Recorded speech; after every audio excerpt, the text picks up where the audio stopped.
Okay, we are live on another edition of the Edlow podcast. Subscribe, subscribe, subscribe. Welcome to Just Me. This is number 26. For those of you who may be new to the podcast, this format's a little different. Usually I have another guest here who I'm interviewing, but about once a month, I take listener questions. You can message me via the Edlow podcast Facebook page, Instagram page, TikTok page. You can send me an email if you know my personal email. You can send me a comment on a video if you have a question or a reel. Lots of ways to get a hold of me. If you're a friend of mine, text me. Let me know. Shoot me a private message on my personal accounts. Whatever you want to do. And usually I publicize these, but I actually got some messages from people who were like, "Hey, maybe we can have you answer these questions on one of your upcoming podcasts." And so I have a few of them and some fun ones as well that have come through that just randomly people wanted to know and it came kind of right after the last one. So thought, yeah, sure, why not? Let's start hammering them through. So for those of you, like I said, who are new, you can subscribe to the YouTube channel. You can uh, post in the comments there. I am on TikTok, Instagram, Facebook, little bit on X, kind of playing on that, but not really. But those are the best places to find me and find the podcast. So please subscribe. We're also on Apple Podcast, Spotify, all the different platforms there. I say we as if there's somebody other than me doing this, but it literally is just me. I'm doing all the editing and everything by myself. I'm very proud of that. Also found out just recently that in the top 5% of what is called indie podcasts. I didn't realize that this is an indie podcast, but apparently the definition of that is a podcast that has not got a major podcasting network or sponsorship behind him. I think that's pretty cool and pretty exciting. So big thank you to everyone who follows and listens because without you, I wouldn't be there. And I've got a bunch of podcasts ready to go that I think are going to be excited this month, and some more on the back burner as well. So keep listening. But with that, let's get to some questions. So we're going to go with one of the deeper ones right out the gate. So let's read this one here. Okay. Hi, Josh. I would like your perspective on something. A few months ago, someone I trusted started spreading lies about me. At first, I wanted to defend myself to everyone, explain my side, and make sure people knew the truth. But before I could even started noticing something. Some people immediately believed the rumors without ever asking me if they were true. Some people seemed almost excited to pass the story along. Others didn't say anything, but suddenly became distant and treated me differently, and it hurt more than I can explain. Part of me thinks maybe I shouldn't bother, but another part of me wonders if staying silent just lets the lies win. Shouldn't I stand up for myself? How do you know when to clear your name and when to simply let your actions speak for themselves? And what about the people who pulled away? Should I confront them, try to repair those relationships? I'm struggling with knowing whether I should stay silent and whether that is the right thing. I'd love to hear your thoughts. Um, so great question. And I don't know the answer perfectly. Um, but what I would say is that you definitely should correct the record where you can, but also understand that there are just some people who you're not going to be able to convince. And that's perhaps the hardest part of this. Um, and quite frankly, those people who you can't convince, those people who are out there, um, either they don't and believe that or even want to share that. Um, those people were not your friend to begin with. And the people who do care, the people who do know you, they'll come to you and they'll let you know. Sounds like somebody did, otherwise you wouldn't know about this. And the people who really care will even come to your aid when you're not in the room. Um, as far as people spreading lies, I don't know. It's you're not gonna you confronting them is not going to change them. Um, so just clock them, observe, and remember who they are. Just keep showing up as the best version of yourself that you can, and karma is real. The cream always rises to the top. People's true colors always show through eventually. So keep being a good person, keep doing the right thing, and just keep on. I hope that helps. Okay, so from there, let's get some of these other kind of some. We have some more fun, basic questions. Um, let's see. If you had to interview anyone living or dead, who would it be? I mean, I think Jesus Christ would be the best answer there. Um, yeah, that would be the number one. As far as a less obvious one is, I wish I could interview my grandfather. He passed away while I was on my mission. That would be a fun one as well. Um, which guest surprised you the most? I actually was very surprised at Butterbean. I mean, it recently, right? This is a more recent podcast I did, but I was really impressed with how he just seemed like a regular guy. Like I could hang out with him, and I consider him a friend now. He said he'd come on anytime, and just a lot of fun talking to him. Like just somebody you'd love to just hang out with, get something to eat with. So I was really surprised at how well I connected with him. Vince Russo is another one that really surprised me, how likable I actually found him to be. You always hear all these caricatures of him, but he's actually a really fun guy. Talking to him off camera was a lot of fun as well, just off the record. He's a really good dude. Um, and yeah, those are the 2 that surprised me the most, at least recently. Which guest changed your perspective the most? I think all time, probably Sonny Smith. So if you get a chance to go back and listen to that podcast, it's a long one, but it's a great one. Sonny is a um, transgender LDS member of the church. In his lifetime, he um, transitioned biologically male, transitioned to female, and then later detransitioned back to male. I don't know where he is right now in his transition, whether he is transitioning back to being a female or if he's still living as a male. So I call him Sonny because that's his biological male name, and as far as I know, that's what he still refers to himself as.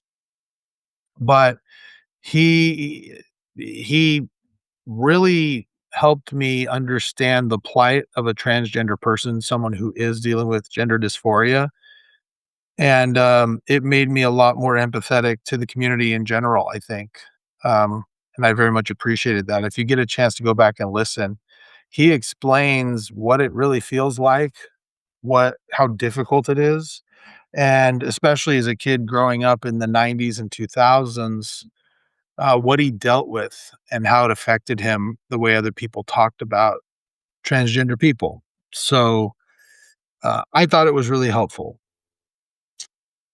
Let's see. Um, what advice would 45-year-old Josh give 25-year-old Josh? You know, that's actually interesting that you asked me that question because I answered that question for myself when I asked Mark Holton that question. Mark Holton played Francis from Pee Wee's Big Adventure. He played Chubby in Teen Wolf. He played Adult Stillwell in League of Their Own and was one of the best 80s and 90s character actors out there. And I'll say again what I said there. I think I would tell 25-year-old Josh that it's all going to be okay. And that more so, I'd say you're going to go through a lot, but it's going to be okay and it's going to be better than you ever expected. So, let's see. Oh, here's a good one. What's something you wish more people understood about success? How long it can take. I think that's the thing. I think some people have this like kind of different idea or this like like imaginative or imagination. What do I call it? Like they kind of have this idea that maybe somebody came up with this idea and it just took off immediately and then they became super successful, or maybe they didn't really struggle, they just happened to have, like, a rich dad or something like that, or, their parents really set them up for success, or there's some privilege to it, and even if that's true, even if there was some sort of, leg up that somebody had, it's still a lot of work to be truly successful, and, it can take a really, really long time, and that's why, at least professionally, that's why so few people reach true success is because it's a hard road. Um, the other thing I think what people don't understand about success is that I think sometimes people think when they think of success, they think about finances and they think about money and they think that that equals success. I know several people who say, well, if I made X amount of dollars, that would fix all my problems. And that's just not true. You would just fix one problem, that being your financial problems. There are still all those other problems with regard to feeling like you're enough and mental health and exhaustion and carrying the weight of other people and dealing with family and other people's crises. If you have kids, dealing with them, that's all still there. The money does not change that. Granted, finances is a big, big issue in so many lives, but, if you get rid of that one, there are new issues that pop up. Okay, let's see. What's one food everyone loves that you can't stand? Ranch dressing. Oh, can't stand it. Gross. Just gross. Um, yeah, just I can't do it. What's your go-to karaoke song? Ooh, I would say it would either depending on the mood, it would either have to be Ice Ice Baby or I Want It That Way from Backstreet Boys. Let's see. What's something you're terrible at despite trying? First person shooters, video games, my kids. If I play Call of Duty or something with my kids, they always kill me and make fun of me and talk trash to me and tell me how terrible I am at it. Let's get to a meteor one that I want to talk about. Let me get through this one here.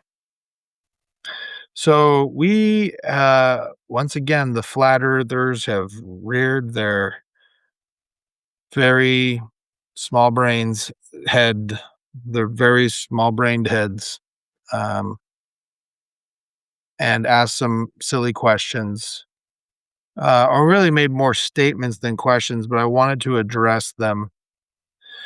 The first one being, I put out in my last podcast, I explained the flat earthers who have, for context, let me go back and explain. So I did a couple of interviews with one of the more famous flat earthers in the world, Flat Earth Dave, who has an app and a podcast and a YouTube channel, and he talks all about flat Earth all the time, and he's very successful at it.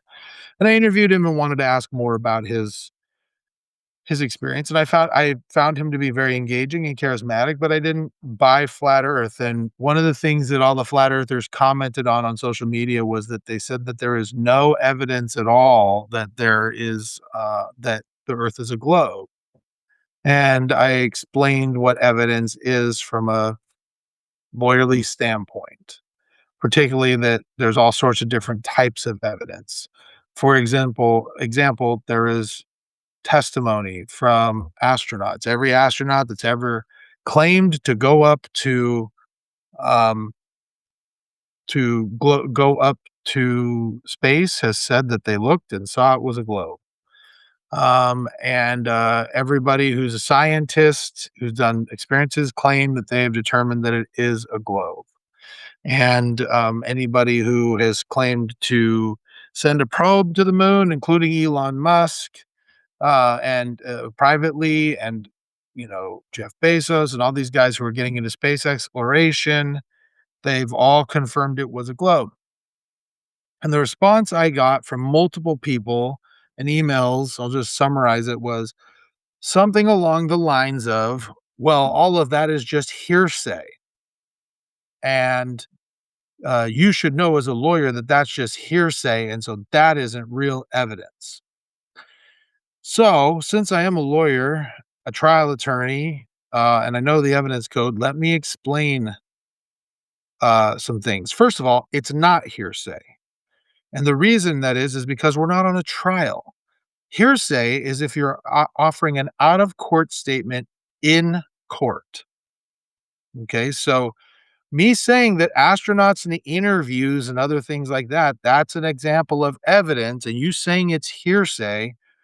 Okay, everything Flat Earth Dave said on my podcast was hearsay because it was an out of court statement. So the definition of hearsay is an out of court statement that's offered for the truth of the matter asserted.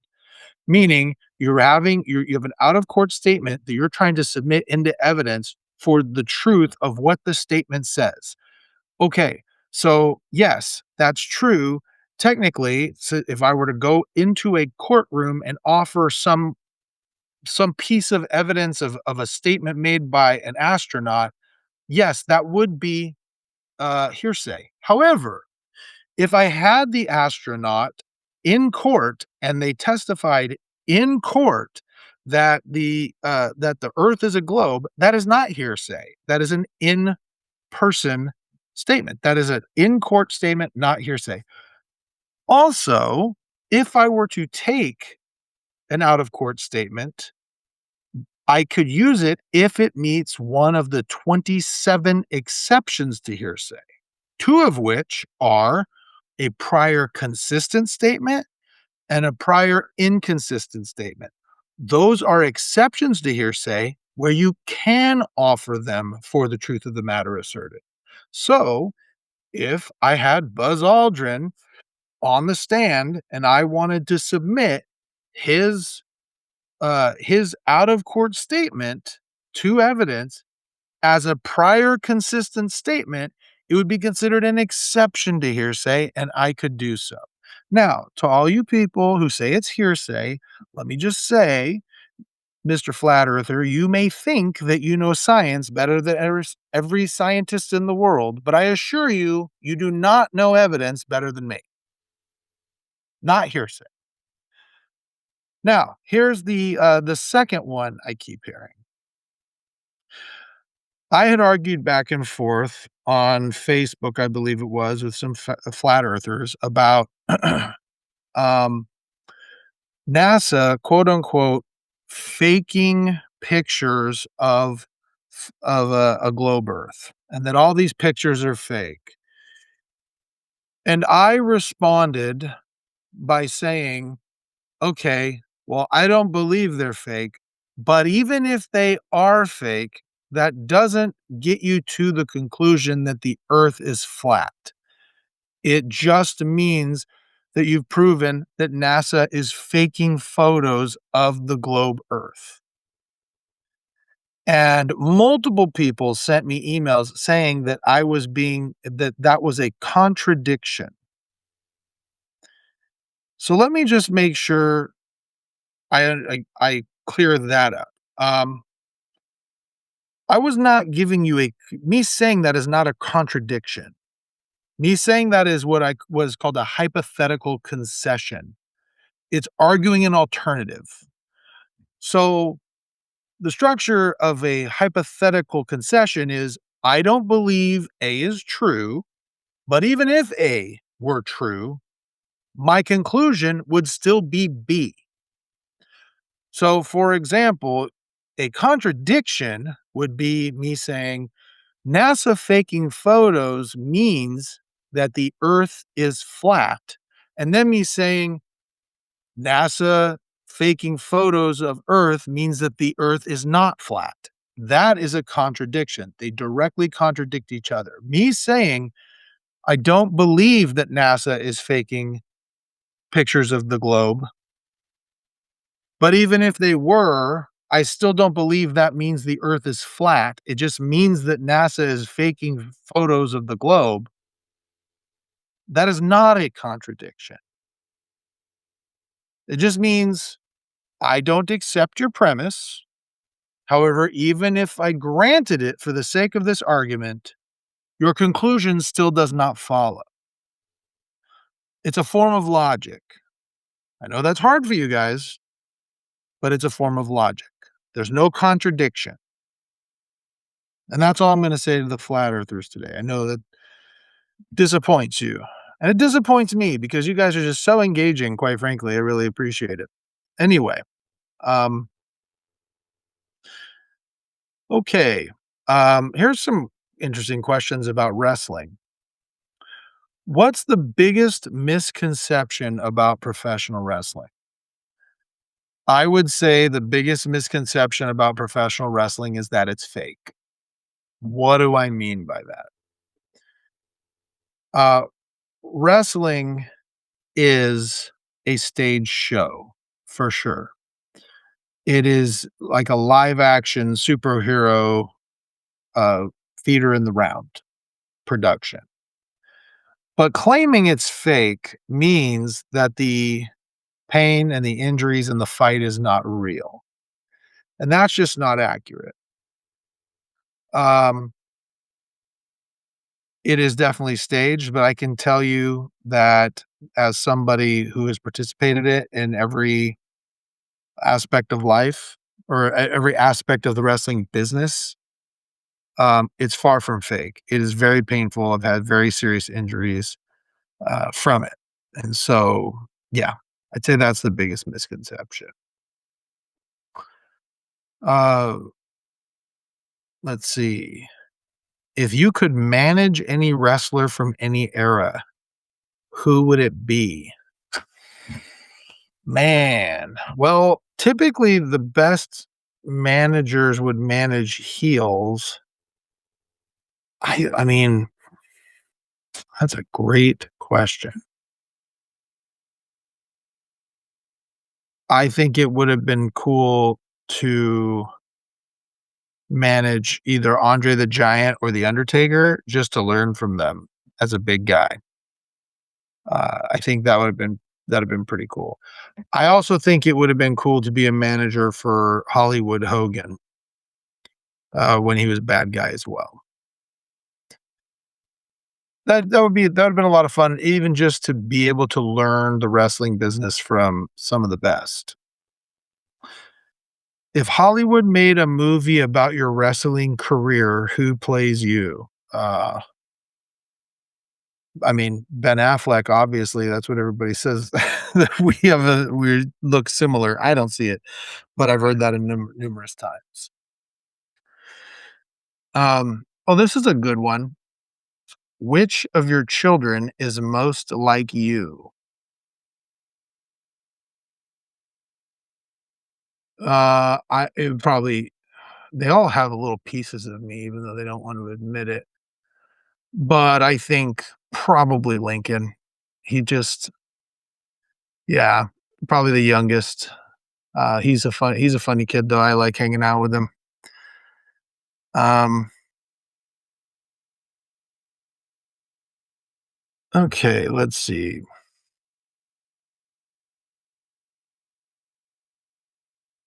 What's one piece of legal advice everyone should know? I can't believe I have to say this, but if you've got something in your car that the police you don't want the police to find and they ask to search your car, just say no. You're allowed to say no. They have to have probable cause to search your car. So, yeah, just say no. Uh, okay, let's see. Hmm. What's one scripture that has become more meaningful as you've gotten older? Um,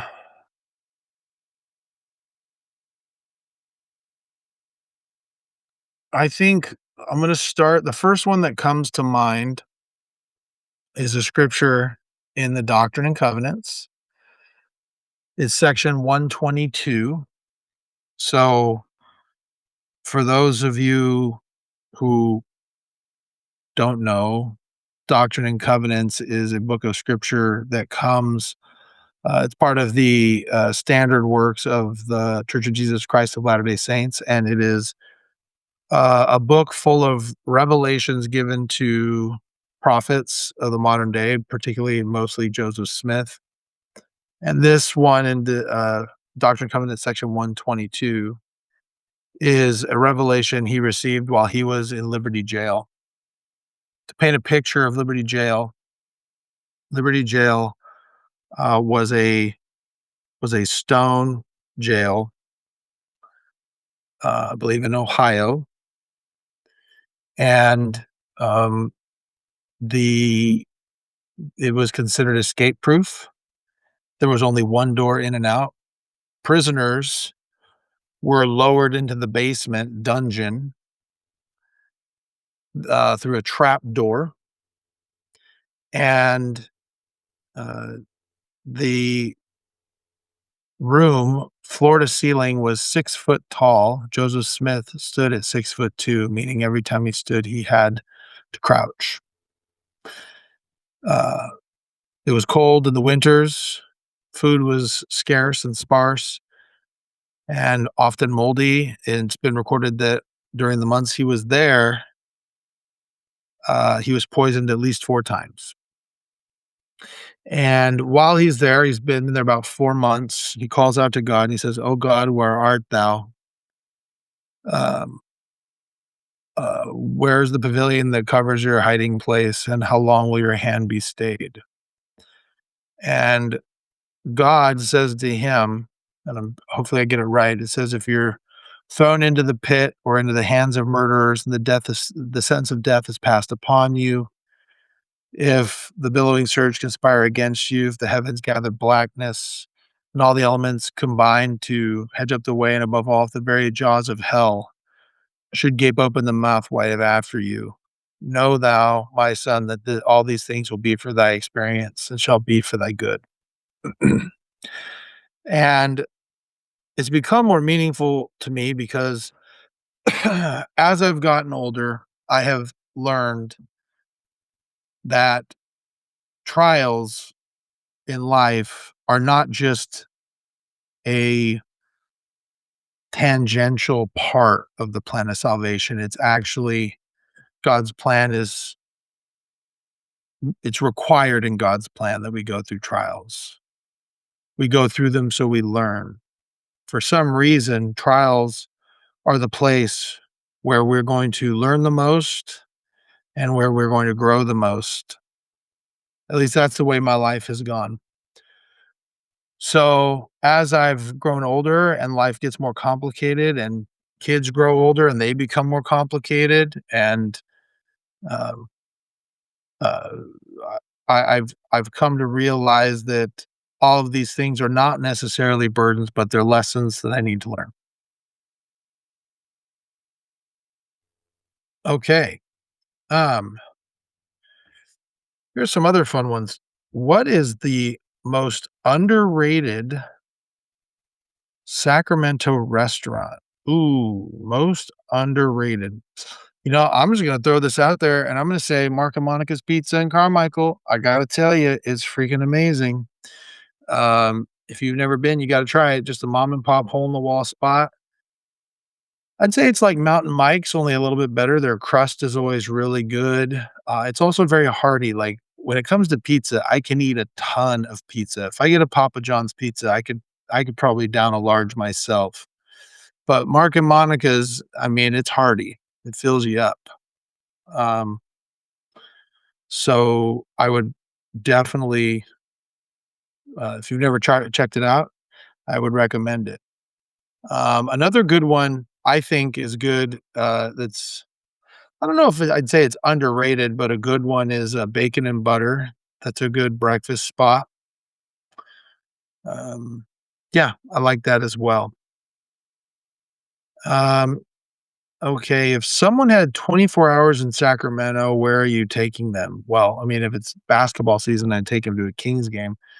I love the Golden One Center, and I just really enjoy it out there. And then I'd take them to Doco, show them around there, and I'd probably take them down to Old Sacramento and walk around the shops there as well. And then probably take them over to Sutter Street in Folsom. That's like those kinda old-timey spots. So,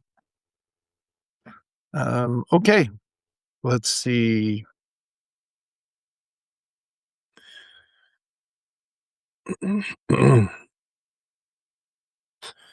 Ooh, um, let's see. What's one decision that completely changed the trajectory of your life? I would say probably going on a mission that completely changed my life. When I was 18 years old, I thought I was gonna be a pro wrestler, and I was headed out to Pennsylvania to go train out there, and then, I had a young lady who I was particularly fond of tell me that, she was never gonna marry anyone who didn't go on a mission, so I was like, "Well, then I guess I gotta go do that," and, I did that, came back, didn't marry her, um, and, uh and yeah, that was a life-changing decision. I learned so many lessons, life lessons there that have carried me through. And I don't know, if I didn't go on that mission, I don't know if my son would be there because I don't know if I would have stuck it out. And so I'm real grateful for it. Okay. Um, got a couple of like, I don't know, this or that. Disney or Universal? God, that's a great question. I love Disneyland, and I think there's a nostalgia element to it. Plus, I really enjoy going with my kids. My daughter is like the biggest Disney freak of all. And so going with her is a lot of fun because she'll tell you things. She'll tell you what the new foods are that you got to try, or she'll point out the hidden Mickeys, or she'll get us to go on a tour that we otherwise wouldn't go on. And like for example, here's another thing: if you have a little bit of extra money, and you're willing to spend it, you can take a tour of Main Street where they'll actually take you into the apartment um, uh, where Walt Disney used to live when he stayed at Disneyland, which I thought was pretty cool. Um, so did that with my daughter, and that was a lot of fun. Oh, here's a Kings question. So what do you think about the Kings draft tonight? Do you think that they're on the right track? I actually do. I like their draft picks this year. Darius Acuff Jr., I mean, I don't follow college that well, but I've read a lot about him. It sounded like he was like the guy that the Kings wanted, and they got him. He really wanted to come here too, which is always a positive sign. It's rare that somebody wants to come to Sacramento. So that was kind of cool. um, but he's apparently a very dynamic point guard, dynamic shooter. He shot over 40% from 3, in college for the year he was there. Um, He was scoring a ton, uh, an excellent passer. I mean, just everything you'd want on offense. Defense really doesn't isn't great, but so he'll fit right in to the Kings. But I'm really excited about him, and I can't even remember the names of the two guys that they drafted. The guy they drafted one guy got a second.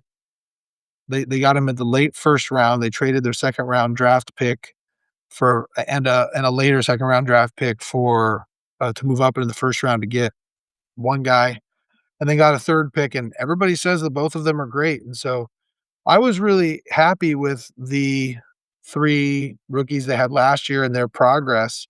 I don't know if they win a ton of games this year, but I certainly think that who they drafted kind of fills some holes that they needed to, and they're definitely on the right track. So we'll see. I'm really excited about this next season and seeing what they can do. So excited about that. What do you think about Giannis being traded to the Heat? I don't I don't know. I mean, they got Bam Adebayo, so that might be good. Um, I don't know. I don't really follow the Heat that much, but it'll be interesting to see Giannis in another jersey. So that's pretty cool. I'm actually also really interested in LaMelo Ball getting traded to the Timberwolves for Naz Reid. I'm interested to see how that plays out as well. So a lot of fun stuff, and we're not even in free agency yet. So free agency is this week. So looking forward to that as well. Okay, so we have one um, one other question that was emailed through. So I'm going to give that uh, read that one and give a response to this one. I don't know this person really well, so feel like there might need to be some more details for me to give a thorough answer. But we'll see. I think I definitely had some feelings as I was reading it. So here we go. Hi, Josh. I've been debating whether to send this because it's hard to admit, but I feel like my relationship is hanging by a thread. I have a lot of childhood trauma. I grew up in a home where I never really felt emotionally safe. And there were things that happened with my parents and other people in my life that left me constantly waiting for the next person to hurt or abandon me. I've been in therapy for a long time, and I'm finally starting to understand how much those experiences shaped me. The problem is that I don't think I've been fair to my husband. Whenever I feel defensive, even over something small, or whether I think he's pulling away, I react in ways that I'm ashamed of afterward. I become accusatory, controlling, and sometimes downright mean.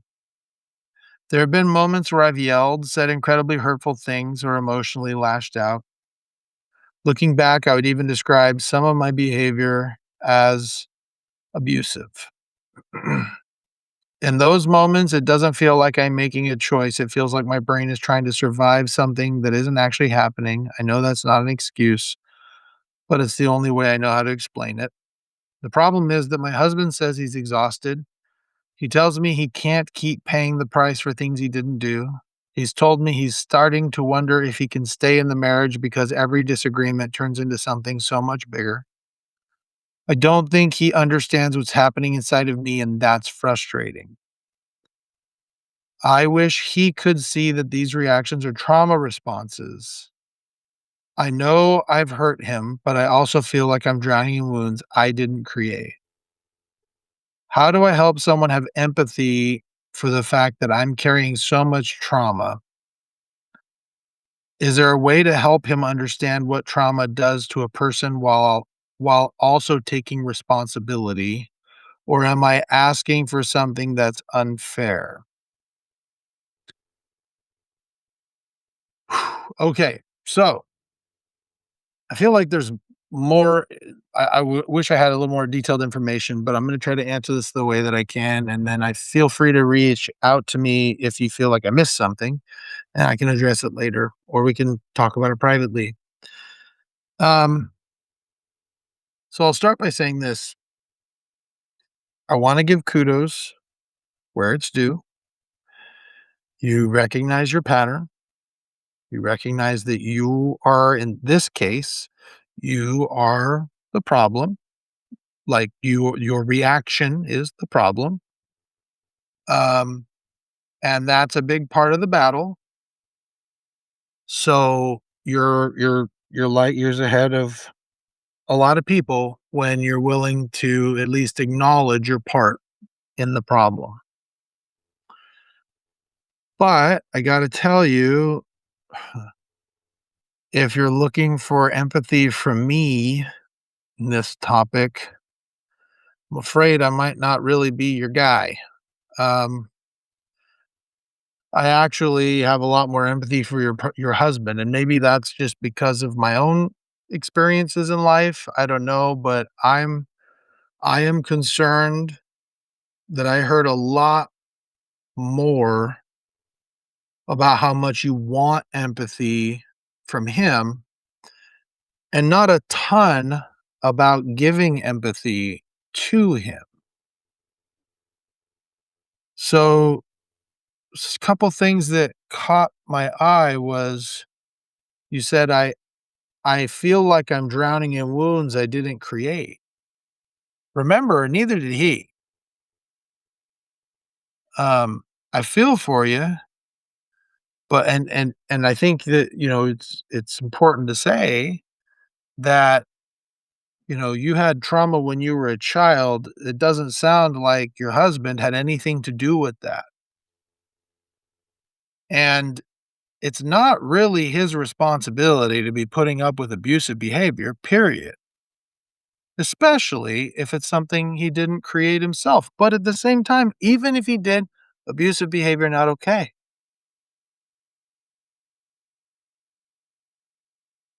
So now again, I don't know, you said that you have been in therapy for a long time. I don't know what that means. Um, if that's months or years or decades. But you did say that you've been in therapy for a long time and you're just now learning why you do things. Um, but learning why you are doing something is not the same as changing it. Claiming trauma is not a free pass for bad behavior. So, giving your bad behavior a name like a trauma response without actually changing that behavior is just that. It's just giving your dysfunction a name. And nobody, it does husband, wife, child, business partner, friend, acquaintance, person on the street is not required to put up with your dysfunction. So, let me just say, feel bad for what you went through. And with the little bit of research I did after you getting it to me, I don't know how old you are, and I don't want to guess because I don't want to be offensive, but you're not a child anymore. You're an adult. It's been a long time. At some point, it no longer and I don't know where that is, and that's the struggle with this. I want to make that very clear. But at some point, it is no longer about your trauma and it is your responsibility.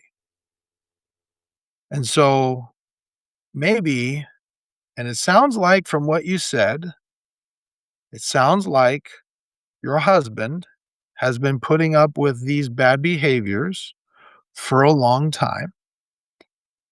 I wish I knew if there was something he was also doing. Maybe there is. I don't know. I'm just going off of what I have, which is limited. So understand that, I'm not, I don't know the situation well, nor do I pretend to be. I'm just trying to respond. But with what I have, and you taking the accountability for what you've referred to as abusive, rather than asking yourself what you can do to get him to empathize with you, maybe you should be taking a minute and figuring out how you can better empathize with him and what he's going through. Because maybe if you did that, you'd realize that he was really, really been trying hard to be there. And I hope he still tries. And I hope you guys can work it out. I really do. Um, there's no rule book for this. There's no, there's a thousand, as someone who's a member of the Church of Jesus Christ of Latter-day Saints, there is, um, there's 1,000 books on how to have a healthy marriage. There are not many on how to repair a broken one, or how to get divorced, or how to deal with trauma and pain like this. It's just in short supply, and I hope that that changes. But, um, one thing I do know is that I know of a surety that God lives and loves you and that forgiveness is there. I am lucky to be a gospel doctrine teacher in my local ward.